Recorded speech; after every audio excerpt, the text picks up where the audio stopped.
বিশ্বজুড়ে যখন গণতন্ত্র, মানবাধিকার আর আন্তর্জাতিক আইনের বুলি আওড়ানো হয়, ঠিক তখনই ভূরাজনৈতিক স্বার্থের কাছে ভেঙে পড়ে সেই সমস্ত মানবতাবোধ।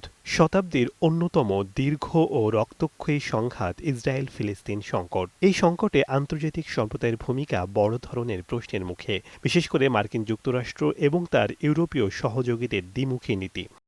গত কয়েক দশক ধরে মধ্যপ্রাচ্য নীতিতে যুক্তরাষ্ট্রের অবস্থান অত্যন্ত স্পষ্ট ও একপাক্ষিক। মানবাধিকারের কথা বললে ওয়াশিংটন ধারাবাহিকভাবে ইসরায়েলকে নিঃশর্ত সামরিক, অর্থনৈতিক ও কূটনৈতিক সুরক্ষা দিয়ে আসছে। জাতিসংঘের নিরাপত্তা পরিষদে যখনই ইসরায়েলের কোনো পদক্ষেপের বিরুদ্ধে কিংবা যুদ্ধবিরতির পক্ষে প্রস্তাব আনা হয়েছে, অধিকাংশ সময় মার্কিন ভিটো পাওয়ার ব্যবহার করে তা আটকে দেওয়া হয়েছে।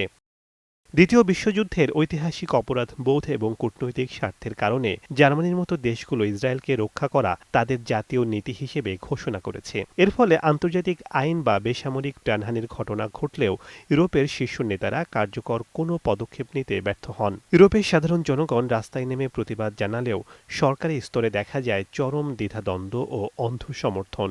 আন্তর্জাতিক আইন ইউক্রেন বা অন্যান্য সংকটের সময় কঠোরভাবে প্রয়োগের দাবি তোলা হয়, কিন্তু ফিলিস্তিন ইস্যুতে এসে সেই একই আইন স্তব্ধ হয়ে যায়। শেখ সাদি মার্জান, সময় সংবাদ।